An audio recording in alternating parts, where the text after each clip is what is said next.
आपण पाहिलं की परभणी हिंगोलीमध्ये शिंदे सेना बाजी मारणार आहे। मात्र मराठवाड्यातील आणखीन एक महत्त्वाचा मतदारसंघ आहे तो म्हणजे संभाजीनगर जालना। इकडे सगळ्यांचं लक्ष होतं कारण इथे देखील खूप राजकीय घडामोडी घडल्या होत्या। इथे कोणाला कौल मिळणार आहे, काय साम टीव्हीचा एक्झिट पोल आहे आपण तो पाहूया। बघा सामवर विधान परिषदेचा एक्झिट पोल पाहताय। छत्रपती संभाजीनगर जालनामध्ये बघा भाजपच बाजी मारणार असा अंदाज आहे। भाजपचे सुहास शिरसाट हे विजयी होतील असा आमचा अंदाज आहे।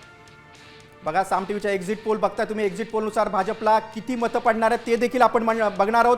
ठाकरे सेनेचे तिथे उमेदवार आहेत गणेश लोखंडे, त्यांना देखील किती मतं मिळणार आहेत ते देखील आपण पाहणार आहोत।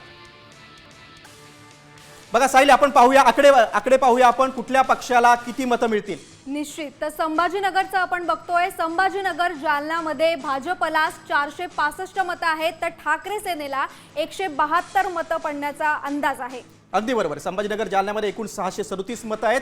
भाजपच्या वाट्याला 465 तर ठाकरे सेनेला 172 मतं मिळतील असा अंदाज आहे। ठाकरे सेनेचे उमेदवार गणेश लोखंडे आहेत, त्यांना 172 मतं मिळण्याचा अंदाज आहे। बघा संभाजीनगर जालन्यामध्ये संभाव्य विजयी उमेदवार कोण असणार आहे आपण पाहूया ग्राफिकच्या माध्यमातून। बघा भाजपचे सुहास शिरसाट हे संभाजीनगर जालन्यामध्ये संभाव्य विजयी उमेदवार असणार आहेत।